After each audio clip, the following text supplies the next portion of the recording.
So in your case where you were told you couldn't sort of give birth, what caused that in terms of hormones and yeah? So I like I said, I met this beautiful young woman many years back. We were dating, and she was very truthful to me. She was straightforward and told me she cannot conceive. This is even boyfriend girlfriend stage. But you know, Ghana men are loyal. I just told her I'm going to marry you. She was blown away. Few months after she told me, I went straight ahead to ask her hand in marriage. Went to see parents. We got married. Even before we got married, I had heard of fibroids before, but I didn't really know what it was. I know someone growing up in Ghana, it was normalized because my mom had fibroids, my younger sister, painful periods, all of these things were normal. Back then, my wife had PCOS. What is PCOS? So polycystic ovarian syndrome, where she had symptoms like irregular cycles. So she never had her cycle every month. She had very painful periods whenever the cycle came. She had very heavy periods as well. She had acne. She had weight fluctuations. She had bloating issues. She was put on tranexamic acid, steroids, contraceptive pills. Later on, she was developing one new fibroid every year.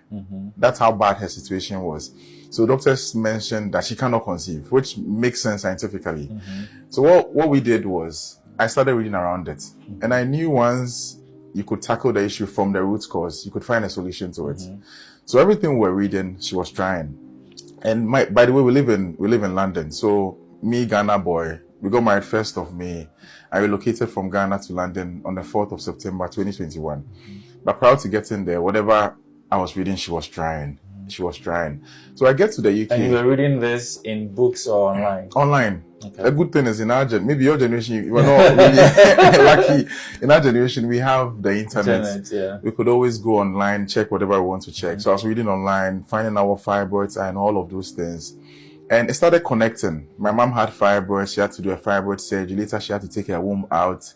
My sister started having painful periods right from we being kids. So now she's developing fibroids. And now my wife. Something had to stop at some point. So God being so good, everything we were reading, she was trying. And I noticed after some weeks of me getting to the UK, she was pregnant. So from she being told she cannot conceive or she cannot be pregnant to now she being pregnant. It was a very difficult pregnancy. I remember the very first scan we did, an 8-9 week scan. And I remember the guy doing the scan, showing us on the screen, oh, this is the fetus, but this is this big fibroid beside it. She had about 5 fibroids. And the guy telling us the fetus would not survive. So we left the hospital very sad, very disappointed. But I guess God had a different plan. We continued on to 20 weeks. From that point on, the pregnancy became extremely difficult. My wife would always be bleeding. We had the ambulance in our home about 4 or 5 times a week. That's how bad the situation was. And were you afraid that it could get worse? Yes. And by in our minds, we knew she couldn't conceive. But we're waiting for... It's like we're already lying on the floor. What will come again? Like we say in Trinidad, so we're hoping that God will come in for us. And we also knew, okay, we couldn't be oblivious of the fact that medically she's been advised she cannot conceive. At 25 weeks, doctors wanted to get baby out because a major bleeding happened around, I think, 12 a.m. at 25 weeks of the pregnancy. I called the ambulance, they came. We were actually sleeping on a bed in a pool of blood.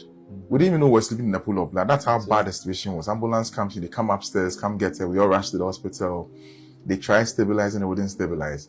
And that's how the doctors advised, let's have an emergency CS and take baby out at 25 weeks.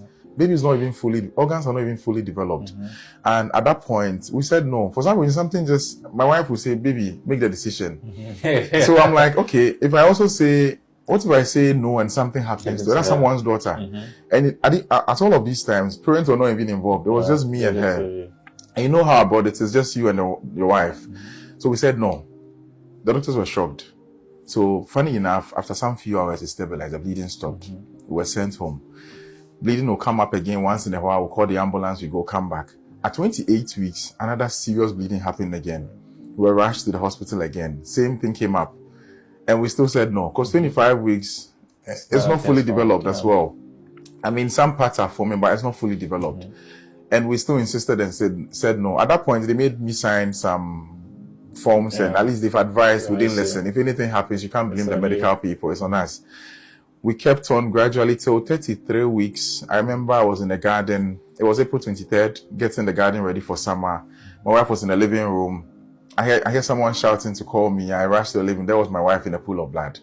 At this point, we're used to seeing blood because right from 20 weeks coming, we've seen blood. This 33 weeks one wouldn't scare us. But for some reason, this blood had clots.